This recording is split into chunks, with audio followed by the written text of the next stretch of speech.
The art of emotional control. Master yourself in any situation. Chapter 1. Accept that emotions are signals, not commands. Listen carefully. This chapter is the foundation. If you miss this, everything else collapses.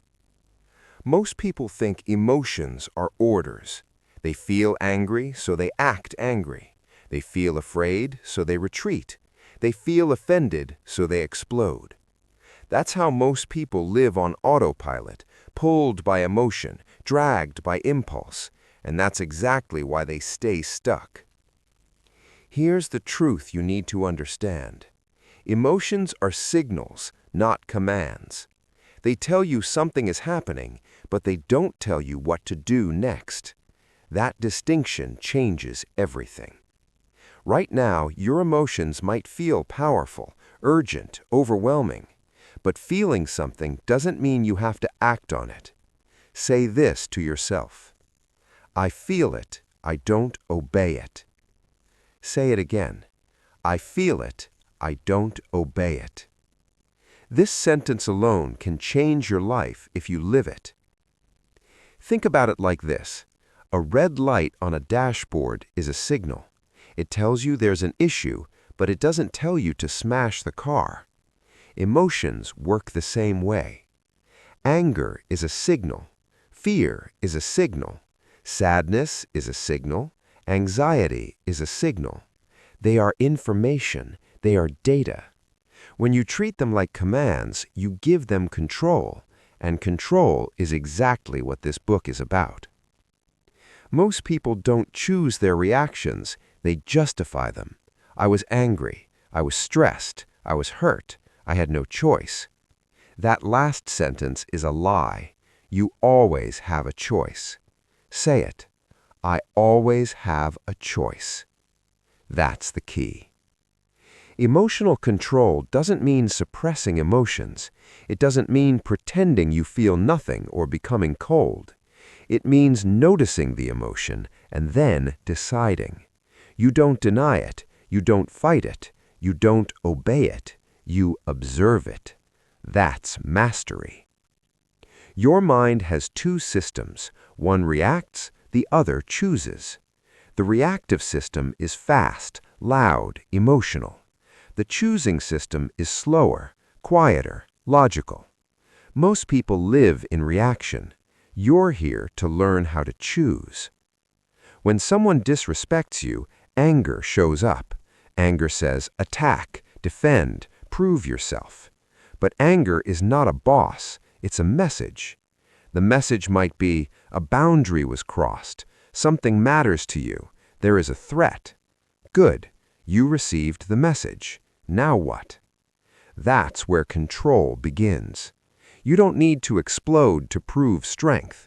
You don't need to react to prove confidence. You don't need their permission to stay calm. Say it. I don't need their permission. Most emotional mistakes happen because people confuse feeling with action. They think, if I feel angry, I must act angry. If I feel afraid, I must escape. If I feel insecure, I must explain. Wrong. Feeling is automatic. Action is a choice. That separation is power. Here's something uncomfortable but true. People who lack emotional control are predictable. Predictable people are easy to manipulate. If someone knows how to push your buttons, they control you. That's not strength, that's exposure. Emotional control makes you unpredictable. Unpredictability creates authority. Start practicing this internally. When an emotion rises, don't rush, label it. This is anger. This is fear. This is frustration. Labeling creates distance. Distance creates control. Repeat, I feel it. I don't obey it. You might think, but emotions feel too strong. Yes, sometimes they do. That's not a reason to surrender. That's a reason to train. You don't get strong by avoiding weight. You get strong by carrying it. Emotions are weight. This chapter teaches you how to carry them, not drop them on others. Every emotional reaction has a cost. Words you can't take back, actions that damage trust, moments that follow you for years, all because of a few seconds of uncontrolled emotion. That's a bad trade. Control gives you leverage. Reaction gives you regret. Choose wisely. Just because an emotion feels justified doesn't mean the reaction is wise. You can be right and still be destructive. You can be hurt and still make a bad decision. Emotional control is not about fairness, it's about effectiveness. Ask yourself often, will this reaction help me or hurt me? That question slows you down. Slowing down gives you power. This chapter doesn't ask you to change your emotions, it asks you to change your relationship with them. You don't serve emotions, emotions serve you. They provide information, you make decisions. That's the hierarchy. Say it slowly. I notice my emotions. I allow them to exist. I choose my response. From today forward, stop saying, I couldn't help it. Start saying, I chose to react. That honesty is uncomfortable, but necessary. Responsibility is the doorway to control. Here's your first discipline. Every time you feel a strong emotion, don't rush immediately. Wait 10 seconds. 10 seconds is enough to shift from reaction to choice. In those 10 seconds, repeat, I feel it, I don't obey it. That pause will feel strange at first. That's good. Growth always feels unfamiliar. Emotional control is not built in calm moments. It's built when emotions are loud. Anyone can stay calm when nothing is happening. Masters stay calm when everything is happening. That's who you're training to become. This chapter gives you awareness. The next chapter gives you a weapon. Once you accept that emotions are signals, not commands, you must learn what to do before you respond. That's where the pause comes in, and the pause is where your power lives. Strong takeaway. You don't need to eliminate emotions to control your life. You need to separate feeling from action. You always have a choice. In the next chapter, you'll learn how to create that choice, even under pressure. Chapter 2. Pause before you respond. This chapter is where control becomes practical. You already know emotions are signals. You already know they are not commands. Now comes the most important skill of emotional mastery, the pause. If Chapter 1 gave you awareness, this chapter gives you power. Because between what happens to you and what you do next, there is a space. Most people never see that space. They jump over it. They react. You're here to learn how to live inside it. Let's be clear. The pause is not weakness. It is not hesitation. It is not fear. The pause is restraint. The pause is intelligence. The pause is dominance. Say it. I pause before I respond. Say it again. I pause before I respond. Think about every regret you've ever had. Something you said, something you did, something you sent. Now ask yourself honestly, if I had waited 10 seconds, would this still have happened? Most of the time, the answer is no. That's not coincidence. That's the cost of no pause. Here's the truth most people avoid. Speed is emotional. Slowness is control. Emotions rush you. They say, do it now, say it now, react now. Control says, wait, breathe, choose. That's the difference between power and chaos. Right now, your nervous system is designed to react fast. That helped humans survive danger.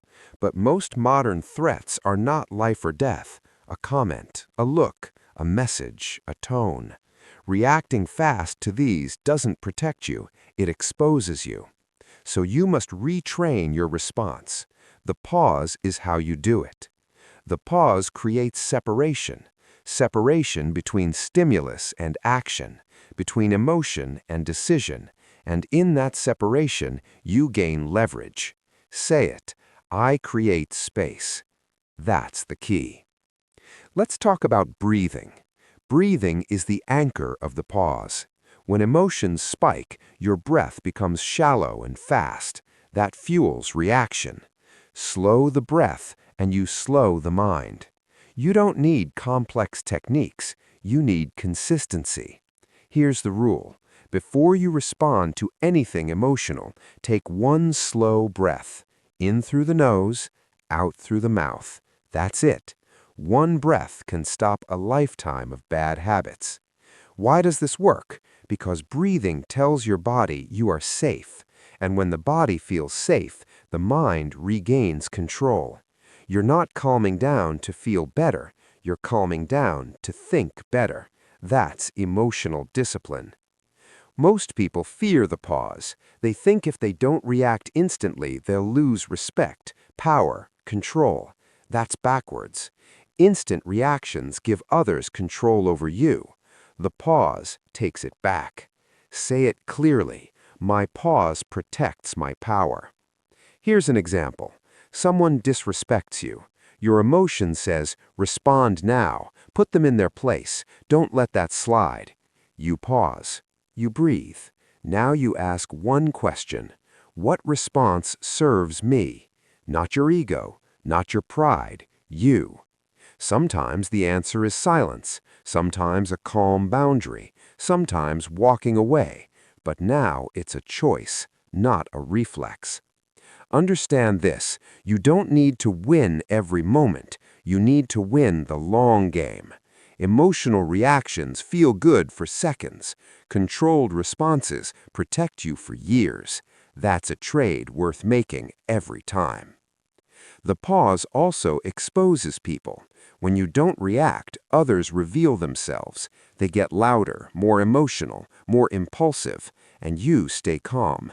Calm makes unstable people uncomfortable. That's your advantage, not your problem. Say it again. I don't need to react to everything. Say it slowly. I don't need to react to everything. That sentence alone will save you energy, peace, and reputation. Here's something important. The pause is a muscle. At first, it feels unnatural, uncomfortable, even wrong. Good. That means you're training. The first time you pause, it will feel awkward. The 10th time, it will feel intentional. The 100th time, it will feel automatic. That's discipline.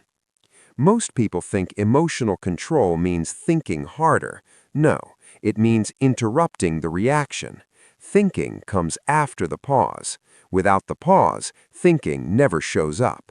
Stop trying to be logical in emotional moments. Pause first. Logic will follow. Let's reinforce the sequence. Emotion rises. You pause. You breathe. You choose. Say it. Pause, breathe, choose. That is your new pattern. Here's your practice for the next 24 hours. Every time you feel the urge to respond emotionally, a text, a comment, a conversation, delay your response by at least 10 seconds. If possible, longer. You're not avoiding, you are training.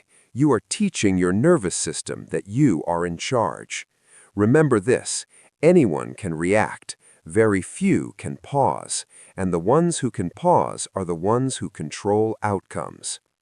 This chapter connects directly to the next one. Once you learn to pause, you'll notice something uncomfortable. Many of your emotional reactions are triggered by other people, their words, their behavior, their moods. The next question becomes, why are they controlling your emotional state? That's what we address next. Strong takeaway. The pause is the gateway to emotional control. If you can pause, you can choose. If you can choose, you are free. In the next chapter, you'll learn how to stop letting others set your emotional state permanently. Chapter 3. Stop letting others set your emotional state. This chapter will challenge you because it forces you to face a hard truth.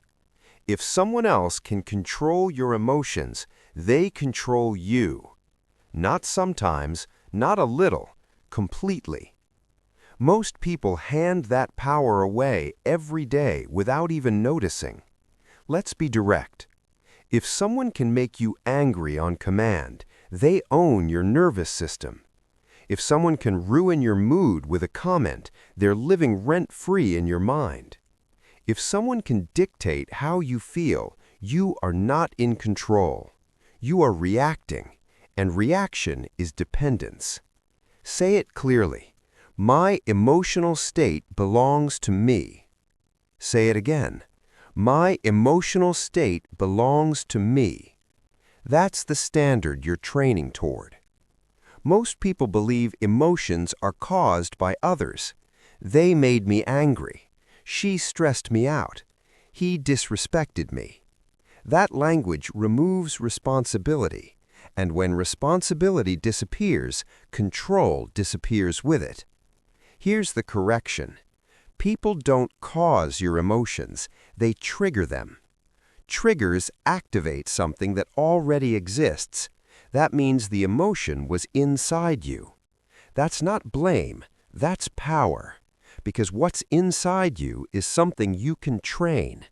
You don't control people, you don't control events, but you do control how long you let them live in your head. That's the key. Let's talk about emotional hooks. An emotional hook is anything that pulls a reaction out of you. Disrespect, criticism, being ignored, feeling underestimated. People learn your hooks fast when you react openly. Once they know your hooks, they can pull them whenever they want. That's manipulation, intentional or not. Emotional control removes the hooks. No hooks, no leverage. Most people think strength is reacting strongly, raising your voice, proving your point, showing how much it affected you. That's not strength, that's exposure. Real strength is neutrality.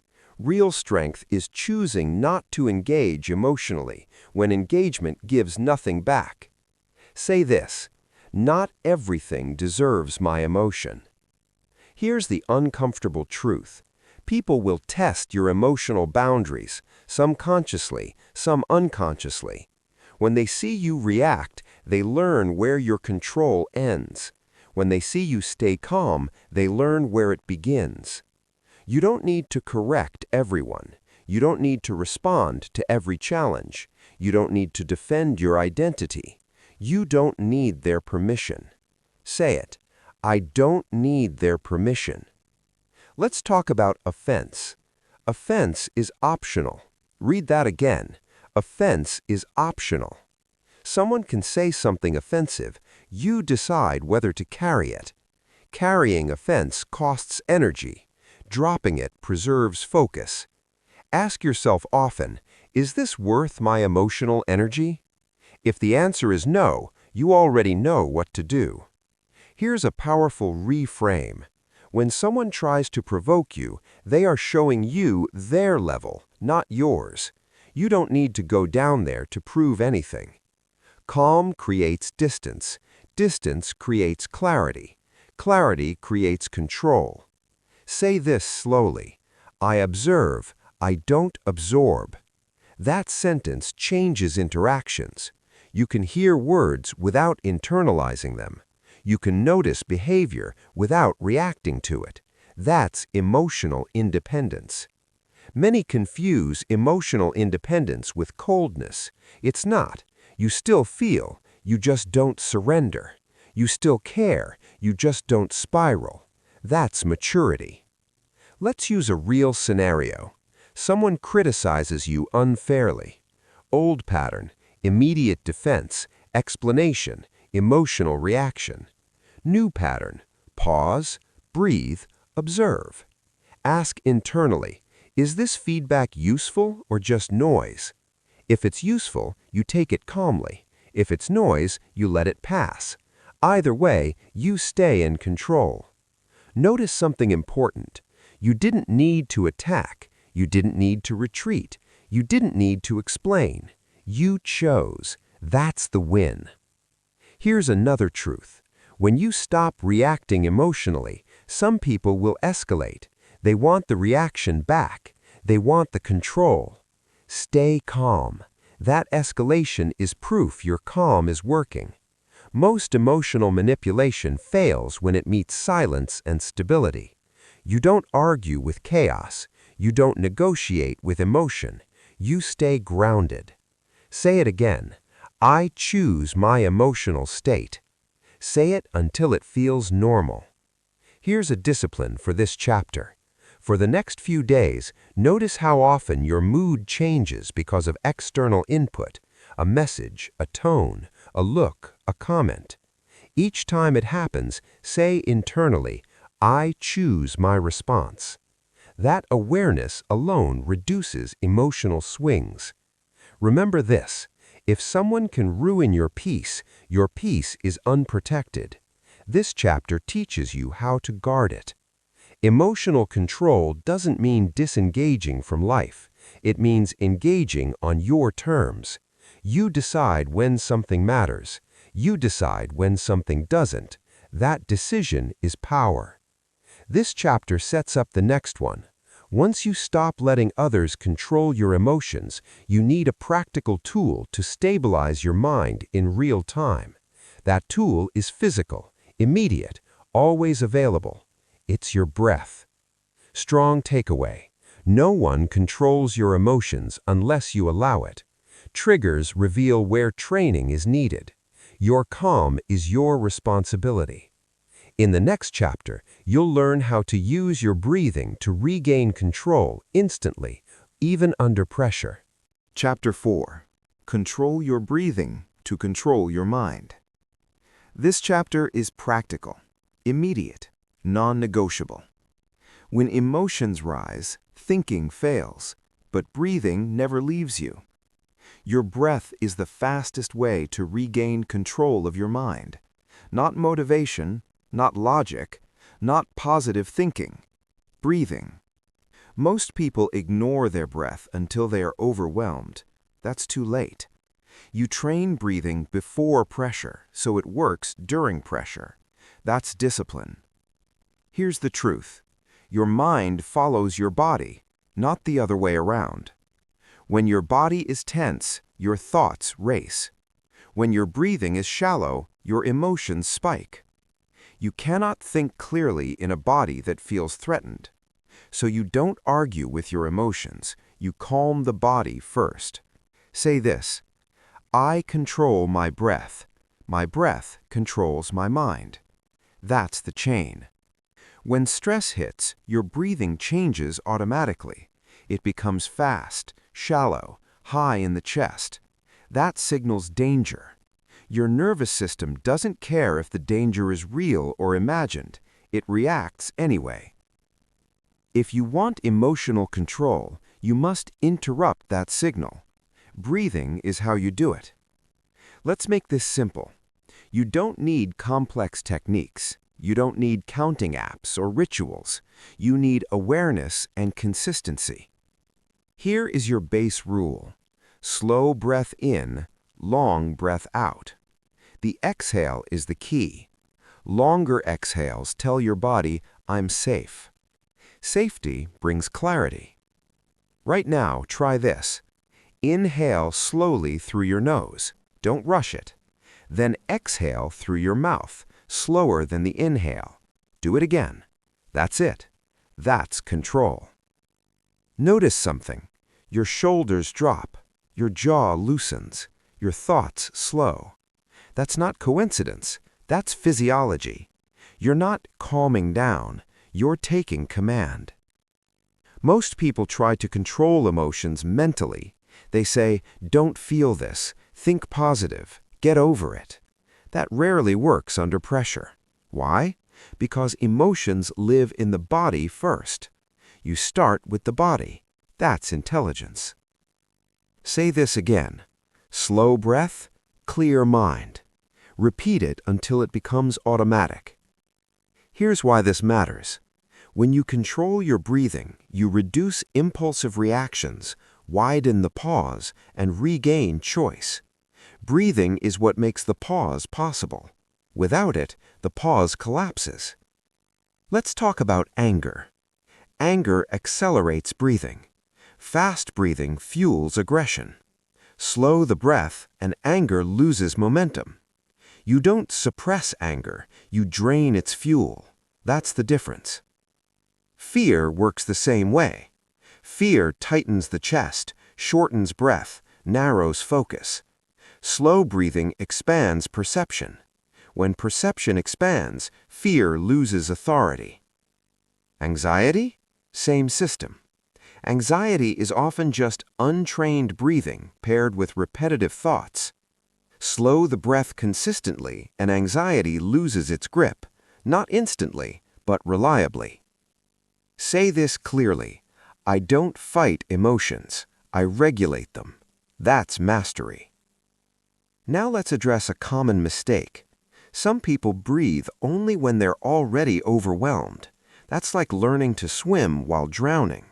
You train breathing in calm moments, so it's there when you need it. That's discipline. Here's your daily standard. Practice slow breathing when nothing is wrong. Why? Because habits formed in calm show up in chaos. That's the rule. You don't need long sessions. 1 minute, 2 minutes, several times a day, especially before conversations, decisions, or responses. That's how you build control into your life. Say this: I prepare before pressure. That's the mindset of someone in control. Let's talk about posture. Your breathing improves when your posture improves. Slouched body, restricted breath. Open posture, full breath. Stand or sit tall. Relax your shoulders. Unclench your jaw. These are not details. These are levers. Most people live tense and wonder why they feel anxious. You release tension through breath. Again, body first, mind second. Now let's connect this to emotional discipline. When someone provokes you and you immediately slow your breath, you create an internal barrier. That barrier stops emotional leakage. They don't get access. You stay centered. That's quiet power. Say it: my breath protects my calm. Here's a powerful realization. You can breathe slowly even while emotions are intense. You don't need the emotion to disappear to control your response. You just need to stay regulated. That's emotional maturity. Many people wait to feel calm before acting wisely. That's backwards. You breathe first, calm follows. Action becomes clear. Here's a practice for this chapter.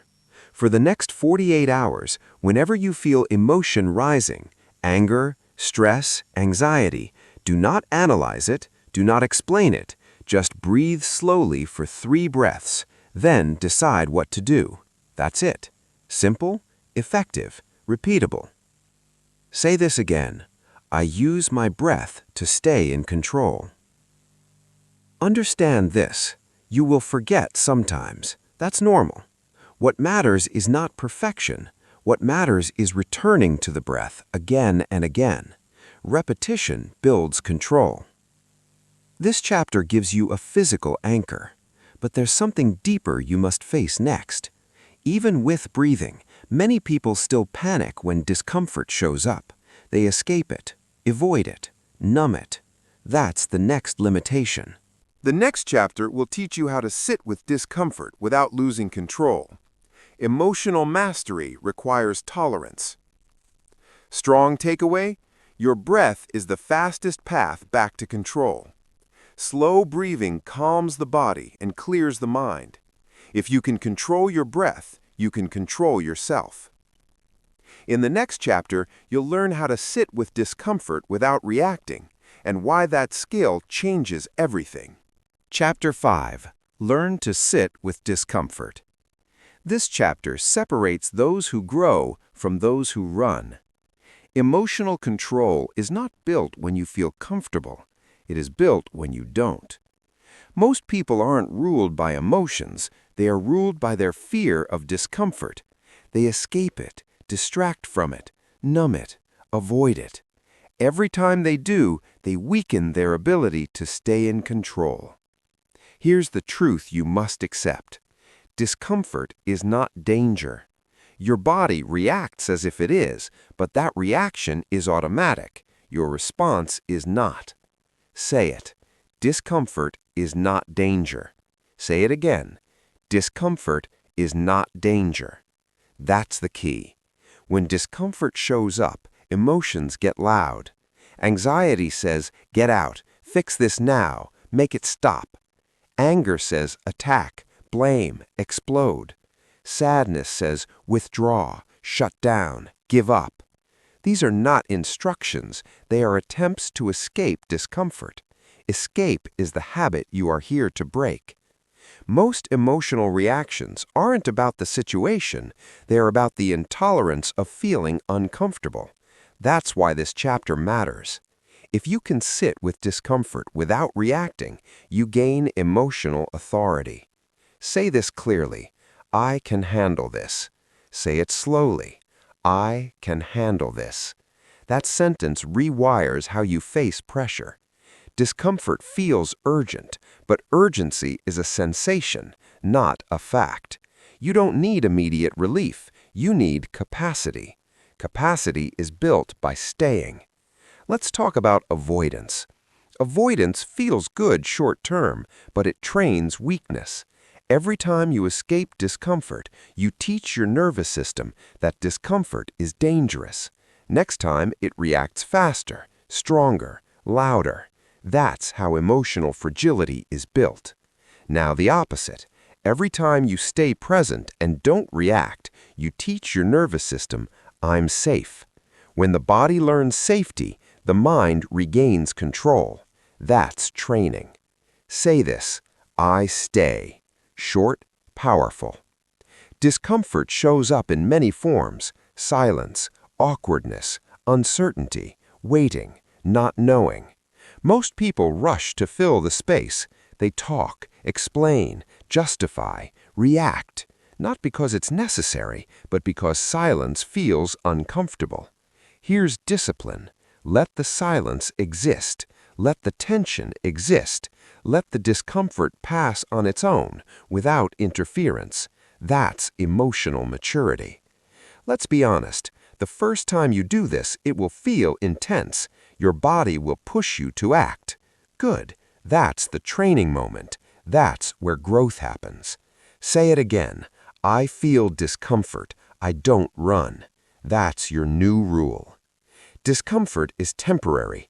Reactions create permanent consequences. Always remember that. 10 minutes of discomfort can save years of regret. Here's a powerful realization. Discomfort rises, peaks, and falls, always, if you don't interfere. Most people never learn this because they interrupt the process. They never stay long enough to see the emotion pass. Let emotions complete their cycle. Don't suppress. Don't act. Observe. That's control. Let's talk about confidence. Confidence is not loud. It's not aggressive. Confidence is the ability to remain composed when things feel uncomfortable. That's it. Strong people are not fearless. They are tolerant. They tolerate discomfort without giving up control. Say this, discomfort makes me stronger, because it does, if you let it. Here's a simple exercise. When discomfort shows up, notice it, breathe slowly, stay present, do nothing for 30 seconds. That's it. No fixing, no reacting, no escaping, just staying. That 30 seconds is not nothing, it is training. You don't need to win the moment, you need to build capacity. Capacity compounds. Most people live in a cycle: discomfort, reaction, temporary relief, long-term weakness. You're building a new cycle: discomfort, presence, control, long-term strength. Choose wisely. Say this again.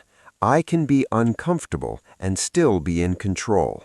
That sentence should become part of you. Now connect this to the previous chapters. You recognize emotions, you pause, you breathe. This chapter teaches you to stay instead of escape. That completes the loop. And it prepares you for the next step. Once you can sit with discomfort, you'll realize something important. Many emotional reactions happen because you take things personally. That personalization intensifies discomfort. The next chapter will remove that fuel. Strong takeaway. Discomfort is the training ground of emotional control. If you can sit with it, you can master yourself. You don't need to escape to be safe. In the next chapter, you'll learn how to stop taking everything personally and why that immediately reduces emotional intensity. Chapter 6. Stop taking everything personally. This chapter removes one of the biggest emotional triggers in your life. Most emotional pain doesn't come from what happens, it comes from how personally you take it. People's words, people's behavior, people's moods. Most people internalize all of it. That habit quietly destroys emotional control. Let's be direct. Not everything is about you. Say it. Not everything is about me. Say it again. Not everything is about me. That sentence alone reduces your emotional load by half. Taking things personally is exhausting. Every comment becomes judgment. Every silence becomes rejection. Every disagreement becomes an attack. That's not awareness. That's a self-centered interpretation, and it creates unnecessary suffering. Here's the truth. Most people are thinking about themselves, their problems, their fears, their stress. Their behavior often reflects their inner state, not your worth. When you take it personally, you make yourself the center of something that was never about you. That's the mistake. Say this clearly. Their behavior reflects them, not me. That's the key reframe. Let's talk about offense. Offense feels automatic, but it's not. Offense is something you take, and anything you can take, you can refuse. You don't have to carry every comment. You don't have to absorb every tone. You have a choice. Say it. I have a choice. When you stop taking things personally, emotional intensity drops. Why? Personalization adds fuel. Remove the fuel and the fire weakens. Most emotional reactions follow this pattern: event, interpretation, emotion, reaction. You often can't control the event. You can control the interpretation, and interpretation determines emotion. Here's an example. Someone is short with you. Interpretation A, they don't respect me. Emotion, anger, defensiveness. Interpretation B, they might be stressed. Emotion, neutrality. Same event, different outcome. That's control. Say this: I choose my interpretation. That's emotional intelligence. Taking things personally is often tied to ego. Ego wants to feel important, even if that importance comes from conflict. So ego says, they did this to me. This was about me. Control says, maybe, maybe not. I'll stay calm. You don't need to shrink your ego. You need to stop letting it run your reactions. That's discipline. Here's a powerful question to ask when emotions rise. Is there another explanation? That single question creates space. Space reduces reaction. Most people never ask about it. They assume, they react, they regret. You're training a different pattern. Say this again: I don't jump to conclusions. Another truth: when you take things personally, you give strangers and situations authority over your emotions. That's too much power to hand out. Protect your inner world. Let's talk about criticism. Some criticism is useful. Some is noise. When you take all criticism personally, you treat noise like truth. That creates insecurity. Here's discipline. Separate feedback from identity. Feedback is information. Identity is who you are. They are not the same. Say it clearly. Feedback is not identity. You can evaluate feedback calmly without defending yourself emotionally. If it helps, keep it. If it doesn't, release it. No drama required. Here's another common trap: mind reading, assuming you know what others think. They think I'm not good enough. They're judging me. That's not insight. That's imagination fueled by insecurity. And imagination can destroy emotional stability. Say this: I don't assume. Say it again: I don't assume. When you stop assuming, you stop reacting to stories in your head. You deal with reality, not interpretations. That alone creates calm. Let's connect this to discomfort. Taking things personally intensifies discomfort. It makes situations feel threatening. Remove personalization, and discomfort becomes manageable. That's why this chapter matters. Strong emotional control requires perspective. Perspective comes from distance. Distance comes from not internalizing everything. Here's a simple practice. When something triggers you, ask, is this fact or interpretation? Is this about me or about them? Will this matter in a week? Most emotional reactions don't survive that filter. Say this again: I step back. That's perspective. You don't need to be emotionally invincible. You need to be emotionally selective. Selective about what you let in. Selective about what you react to. Remember this: taking things personally does not protect you. It drains you. Emotional control is about conservation. Save your energy for what actually matters. This chapter completes an important shift. You now recognize emotions, pause before responding, control your breath, sit with discomfort, reduce personalization. That's real progress. And now you're ready for the next step. Even when you stop taking things personally, ego can still hijack decisions. Ego wants to win. Ego wants to prove. The next chapter will teach you how to respond with logic, not ego. That's where calm becomes strategic.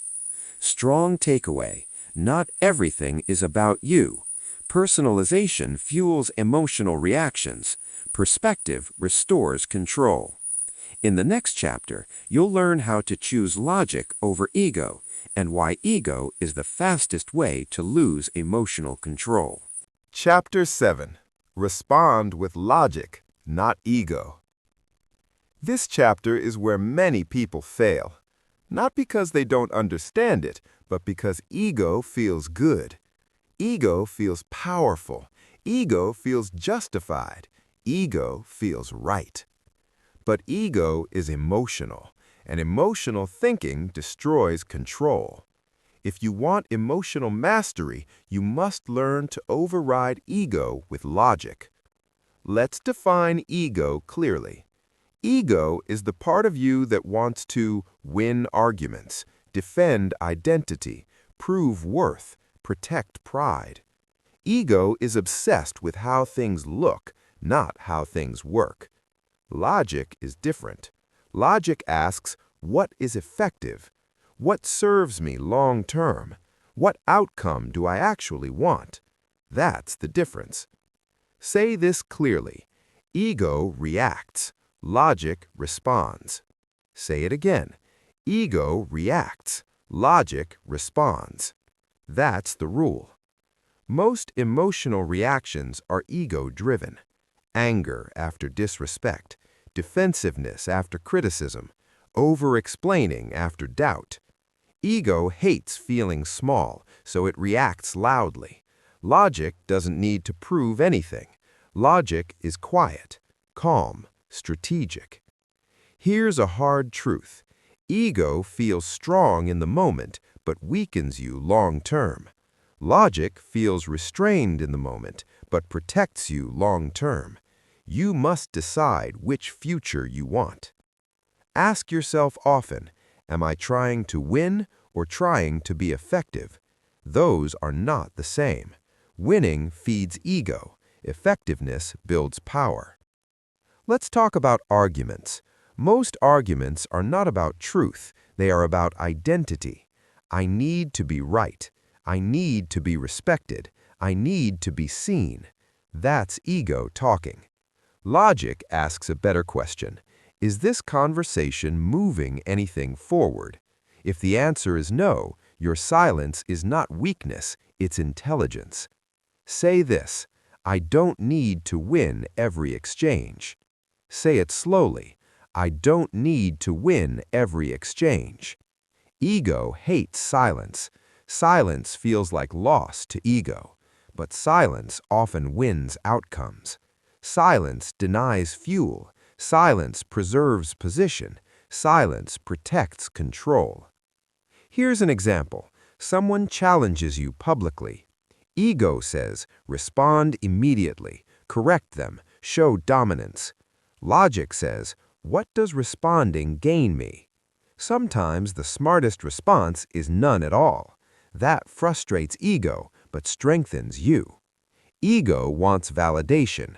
Logic wants results. Validation fades. Results compound. Say this again. Results matter more than reactions. Let's talk about decision-making. When emotions are high, ego is loud. Ego rushes decisions. Logic slows them. That's why emotional decisions often create regret. If you feel urgency, pause. Urgency is ego's favorite tool. Say this, urgency does not equal importance. Another ego trap, proving yourself. Proving drains energy. Every time you try to prove your intelligence, strength, or value, you put your worth on trial. Logic never does that. Logic knows worth is demonstrated through behavior, not explanation. Say it, I don't prove, I demonstrate. That's maturity. Responding with logic does not mean suppressing emotion. It means not letting emotion choose for you. You still feel, you still notice, but logic makes the final call. That's leadership of yourself. Here's a simple filter to use before responding. What is the goal? What response moves me closer to it? What response satisfies ego but costs me later? Answer honestly, then choose. Most people never ask these questions. They react, they escalate, they regret. You're building a different system. Say this again, I choose outcomes over ego. Now connect this to previous chapters. You pause, you breathe, you sit with discomfort, you stop taking things personally. This chapter teaches you how to decide once calm is restored. Here's something important. When you consistently choose logic over ego, people notice. They test less. They respect more. They escalate less because they realize they can't pull you into emotional games. That's authority. But there's another layer. Even when logic wins, some emotions linger. Thoughts replay. Moments repeat. Conversations loop. That mental replay keeps emotions alive. So the next chapter will teach you how to shut that down, because emotional control is not just about the moment, it's about what happens after. Strong takeaway. Ego seeks validation. Logic seeks effectiveness. If you respond with logic, you stay in control. Winning the moment is useless if you lose yourself. In the next chapter, you'll learn how to stop replaying emotional moments and finally let them go. Chapter 8. Stop replaying emotional moments. This chapter is critical because even when you stay calm on the outside, many people lose control after the moment is over. The argument ends, but your mind keeps going. The comment is gone, but the replay continues. The situation passes, but emotionally, you're still there. That replay is silent sabotage, And if you don't stop it, it will undo everything you've learned so far. Let's be honest, you know this pattern. You handled something better than before, but later, alone, your mind replays it. I should have said this. I should have done that. Why did they say that? Next time, I'll show them. That loop feels harmless. It's not. It keeps emotions alive long after the situation is over. Say this clearly. The moment is over. Say it again. The moment is over. That's the truth your mind resists. Replaying emotional moments is your brain trying to regain control after the fact. It's the ego's delayed reaction. Ego didn't get to act in the moment, so it replays the scene to feel powerful later. But that power is fake. All it creates is tension, stress, and distraction. Here's the truth. What you repeatedly think, you repeatedly feel. So when you replay an emotional moment, you re-trigger the emotion again and again and again. That's not processing. That's self-inflicted stress. Say this, replaying is reliving. That's the key insight. Most people think replaying helps them understand. In reality, it keeps them stuck. Understanding happens once.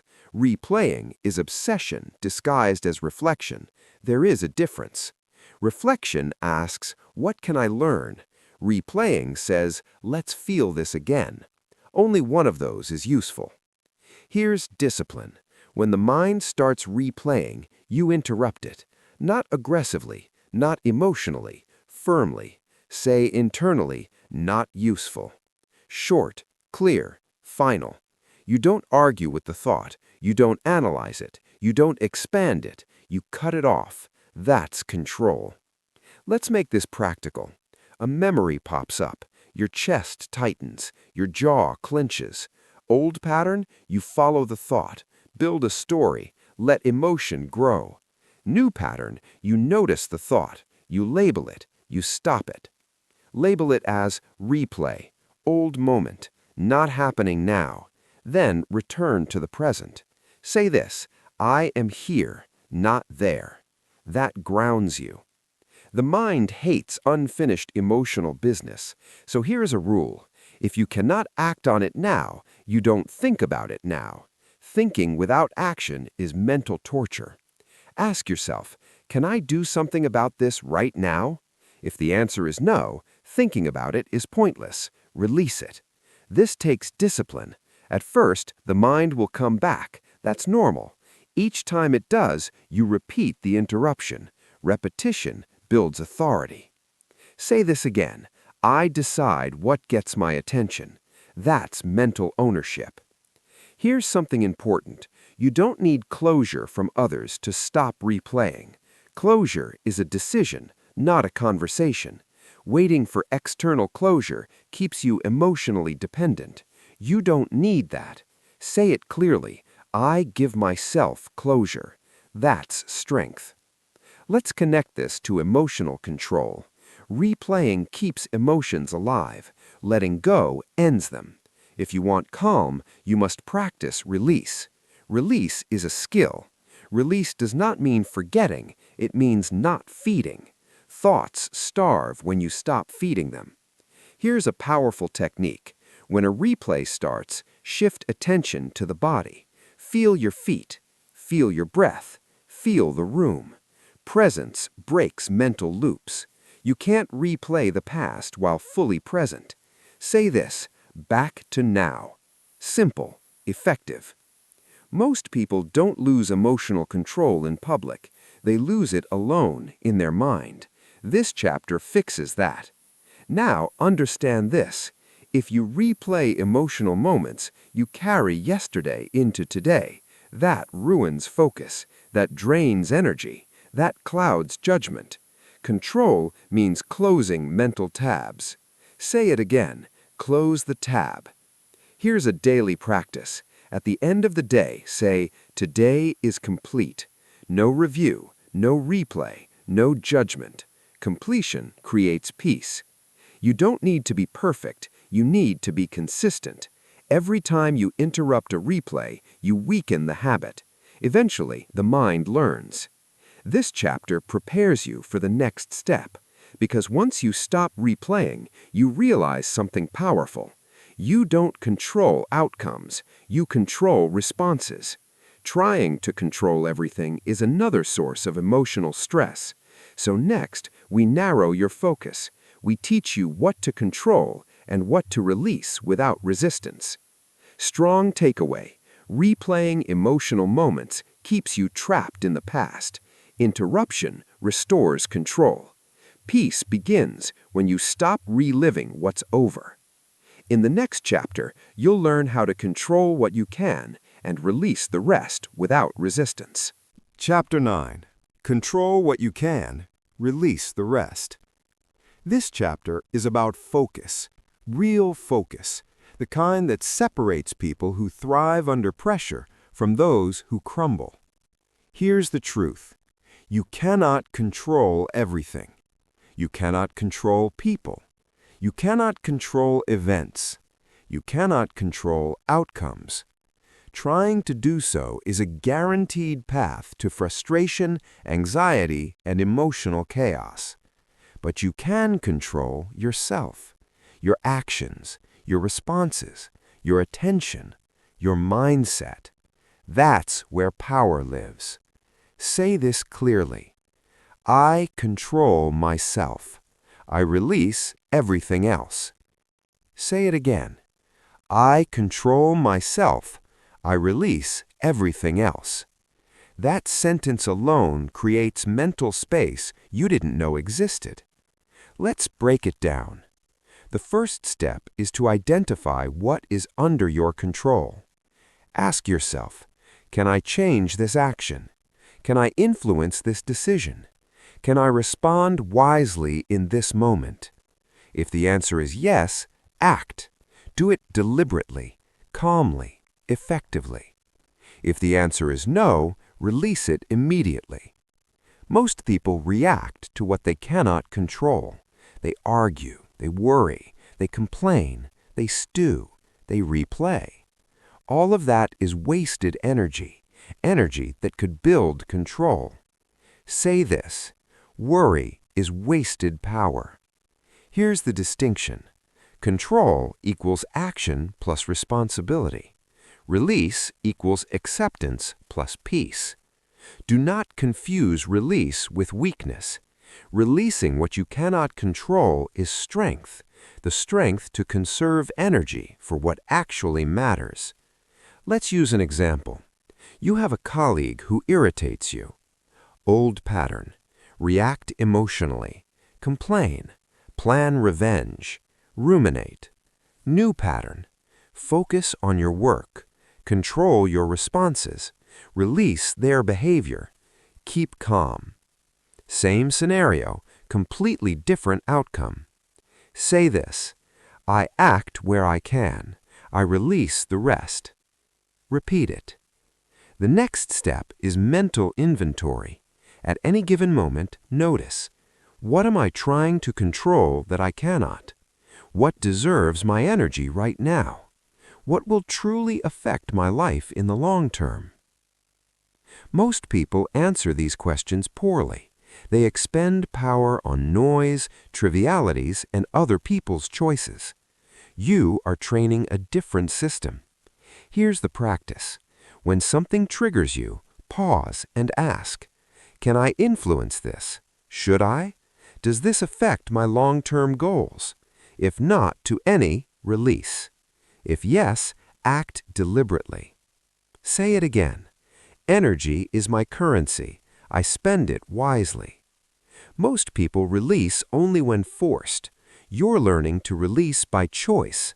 There is freedom in voluntary release, and there is power in focusing on what is yours to manage. Let's address fear. Fear thrives on trying to control the uncontrollable. It feeds on what-if scenarios. It multiplies when you try to predict outcomes. Release the uncontrollable. Focus on your actions. Let fear shrink naturally. Say this: I respond to reality, not imagination. Control and release are not a one-time decision. They are a constant cycle. Every day, every moment, every reaction. You act where you can. You release where you cannot. You repeat. You strengthen. Here's a deeper truth. You cannot create emotional calm externally. You create it internally by exercising discipline over what is yours. Breathing, pausing, sitting with discomfort, perspective, logic, and release all converge here. When you control what you can and release the rest, stress reduces, anxiety fades, decisions improve, confidence grows, emotional energy multiplies. That's mastery. Say this again. I choose focus over frustration. I choose action over reaction. I choose release over resistance. The next step is subtle but powerful, because control and release are not enough. You need consistency under pressure. It's one thing to stay composed when everything is easy. It's another to stay composed when everything is chaotic. That's the next chapter, building resilience through repeated practice. Strong takeaway. Control what you can. Actions, responses, mindset. Release the rest. Outcomes, people, situations. Energy is finite. Spend it wisely. In the next chapter, you'll learn how to maintain emotional control consistently, even when life gets unpredictable. Chapter 10. Build resilience through repetition. This chapter is where emotional control becomes permanent. Awareness alone is not enough. Pausing, breathing, releasing, these are tools. Tools don't work without practice. You will fail. You will slip. You will feel the urge to react. That's normal. The difference between temporary calm and lasting mastery is resilience through repetition. Say this clearly. I strengthen my control every time I practice. Say it again. I strengthen my control every time I practice. Repetition is the bridge from knowing to being. Here's the reality. Your nervous system has habits, old patterns, fast reactions, emotional hijacks. Breaking them once is not enough. You must break them repeatedly, deliberately. Think about weight training. Lifting once doesn't build muscle. You must lift, recover, lift again. Consistency is what creates strength. Emotional control works the same way. Pausing once doesn't make you disciplined. Pausing, breathing, releasing, and practicing consistently, that builds mastery. Let's be practical. Every time you feel a trigger, pause, breathe, evaluate, can I control this? Act if possible, release if not. Notice your body and mind. Do this every day. Do it without skipping. Do it when it's uncomfortable. That's how resilience forms. Most people fail because they only practice under ideal conditions. Life is not ideal. Stress will come. People will test you. Mistakes will happen. Resilience is forged in those moments, not in comfort. Say this, I grow stronger under pressure.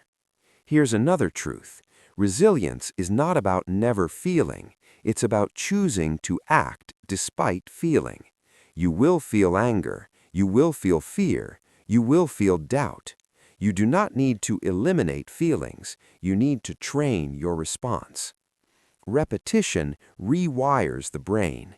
Every pause strengthens self-control. Every breath reinforces calm. Every release teaches independence. Every practice moment builds mental toughness. The compound effect is real. Small, consistent actions lead to unshakable calm. Let's talk about failure. You will fail. You will react impulsively sometimes. You will replay. Good. That's feedback. That's awareness. That's opportunity. Do not shame yourself. Do not quit. Repeat. Resilience grows only from showing up again and again. Say this clearly. Failure is practice. Mastery comes from repetition. Consistency also trains perception. You begin to notice triggers earlier. You catch reactions before they escalate. You respond faster. You stay calmer longer.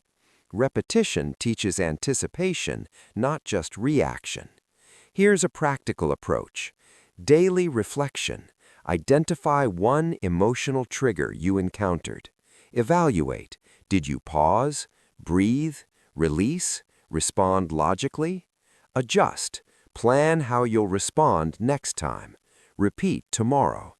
Even 5 to 10 minutes per day compounds over weeks. Say this again. I am in control, one moment at a time. Resilience also protects you from external chaos. People will test you. Situations will challenge you. The world will not wait for you to feel ready. Repeated practice ensures your calm is automatic, not conditional. That's freedom. Now let's connect this chapter to the next. Once you build repeated resilience, you are ready for quiet discipline. Because discipline without calm is rigid. Resilience without consistency is temporary. Quiet discipline is the lifestyle of control. It's not reactive, it's proactive, it's permanent. Strong takeaway. Resilience is built through repetition. Every pause, breath, and release strengthens emotional mastery. Consistency under pressure is the difference between temporary control and permanent discipline. In the next chapter, you'll learn how to make emotional control a natural, daily habit, a quiet discipline that protects your peace automatically. Chapter 11. Cultivate Quiet Discipline. This chapter is about turning all the lessons you've learned into a lifestyle. Because mastery is not just knowing how to pause, breathe, or release. Mastery is living it every day, effortlessly, without fighting yourself. That's quiet discipline. Say this clearly. Discipline is my default. Calm is my standard. Say it again. Discipline is my default. Calm is my standard. Quiet discipline is not loud. It does not need validation. It does not seek attention. It works silently and consistently. Here's the truth. Most people only apply control when they feel motivated. Motivation is fleeting. Discipline is permanent. Quiet discipline means you don't wait for motivation. You act because it's your standard, because you refuse to let emotions dictate your day. Let's break it down. A disciplined mind pauses before reacting, breathes before responding, observes discomfort without running, refuses to take things personally, responds with logic, not emotion, stop replaying the past, controls what it can and releases the rest. When all these steps become automatic, you no longer have to think about control. It becomes natural, effortless, quiet. Here's a hard truth. Discipline is not something you turn on for big moments and off for small ones. It's consistent behavior in every moment, small, unnoticed, repeated actions. Example, you get cut off in traffic. Old you, anger flares, middle finger goes up, tension rises. Disciplined you, deep breath, notice the trigger, let it pass. Small moment, big practice. That's quiet discipline. Another example, someone criticizes you at work. Old you, reactive, defensive, emotionally drained. Disciplined you, pause, evaluate, respond logically or release, move on. Consistency in small moments creates resilience for big moments.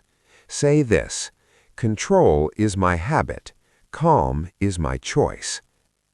Quiet discipline also protects your energy. Most people spend their emotional energy on things they cannot control.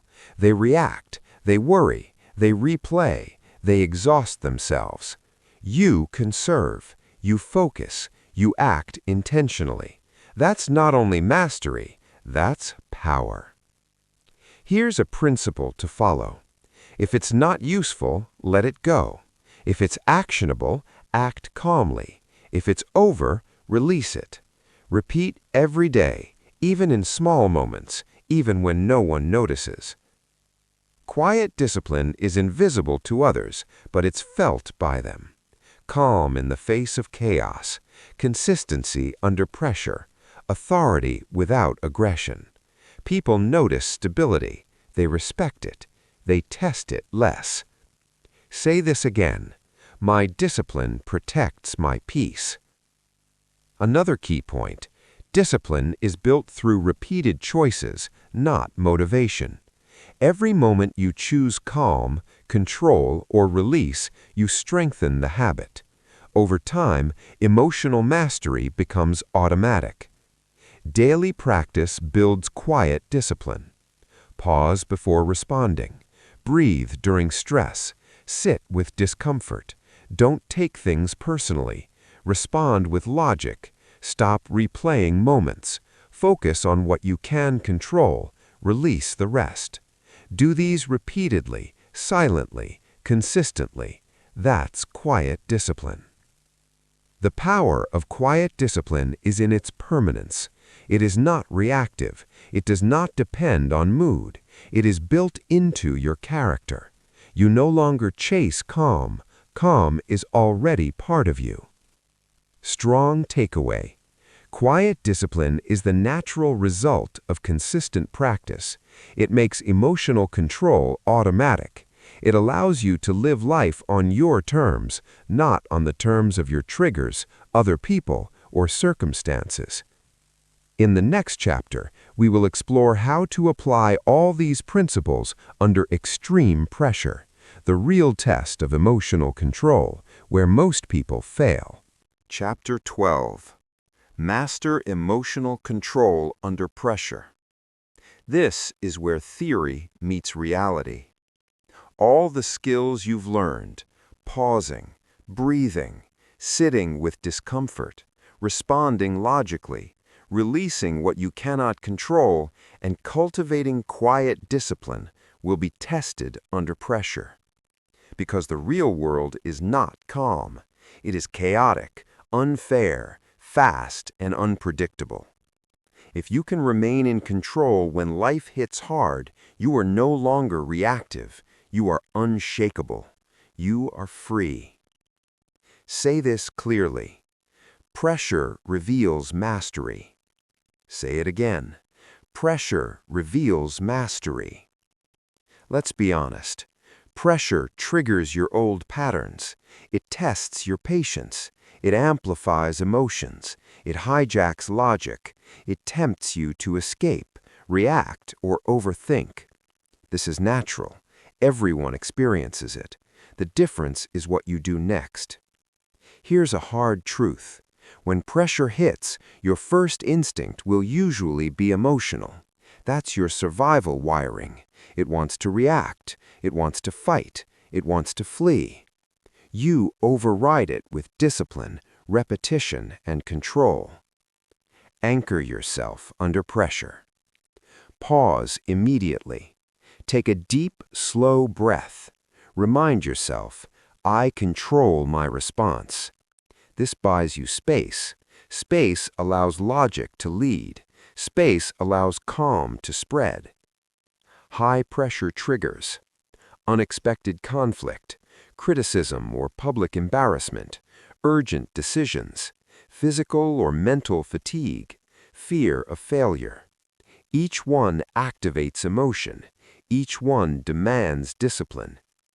Say this: I respond deliberately. I don't react impulsively. Repeat it until it feels instinctive.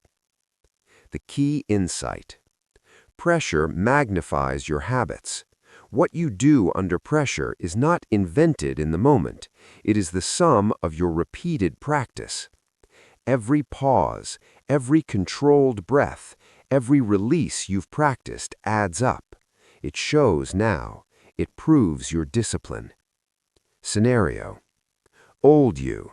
Raise your voice, interrupt, get defensive, regret it later.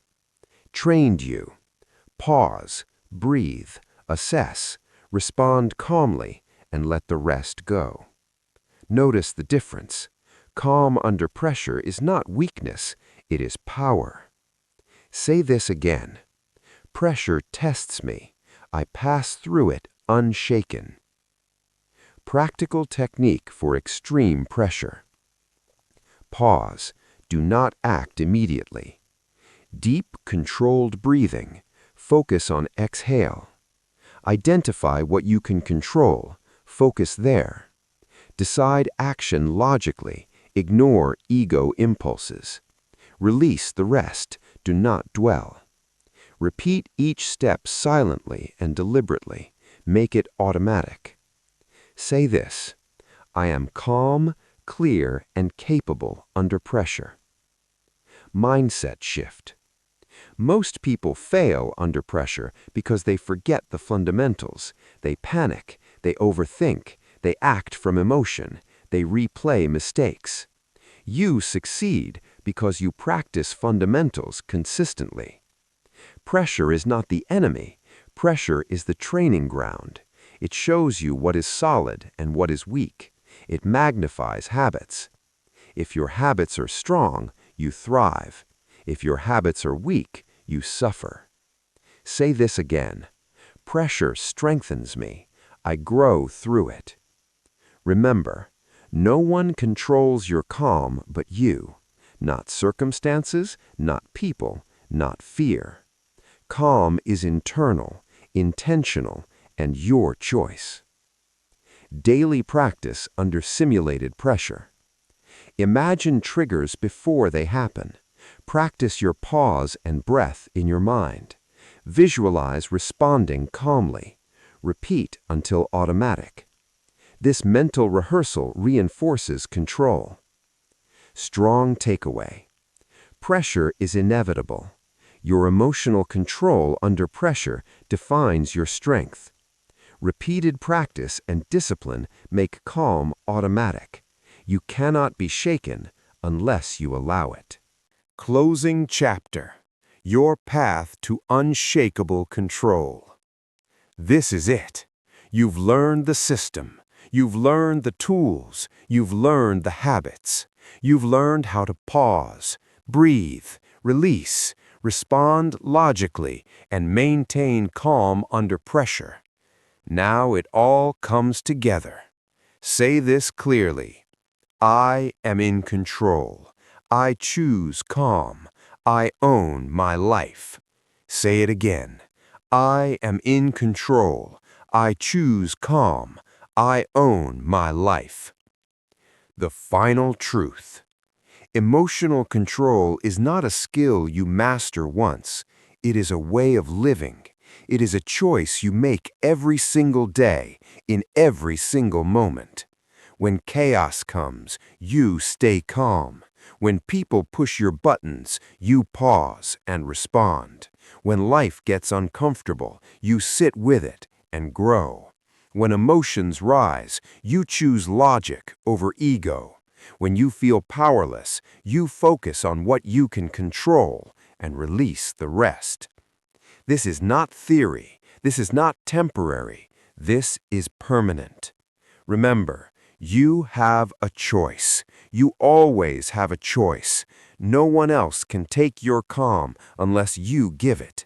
No one else can dictate your reaction unless you allow it. Your peace, your focus, your power, they belong to you. Make it your mantra. Take a moment and repeat this to yourself. I control my emotions. I control my energy. I control my life. Make it your mantra. Make it your identity. Let it guide your decisions and shape your habits. The real power is consistency. Apply these lessons today. Apply them tomorrow. Apply them even when it's hard. Apply them even when no one is watching. Every repeated choice strengthens your mastery. Every deliberate pause builds resilience. Every moment of calm compounds over time. One last truth. Life will always challenge you. People will test you. Circumstances will throw chaos your way. But if you've built this system, if you've cultivated quiet discipline, if you've mastered the tools of emotional control, you will stand unshaken. You will respond instead of react. You will live on your terms. Say this one final time. I am calm. I am deliberate. I am unstoppable. Now go live it. Every day, every moment, every choice. Your emotions serve you. They no longer control you. Your mind is your ally. Your life is your creation. This is your transformation. This is your power. This is your path. Strong takeaway. Call to action. Practice relentlessly. Pause before reacting. Breathe. Sit with discomfort. Choose logic over ego. Control what you can. Release the rest. Build quiet discipline. Maintain it under pressure. Do this, and you will never be ruled by your emotions again. End with power. You are in control. Own it. Live it. Be unstoppable.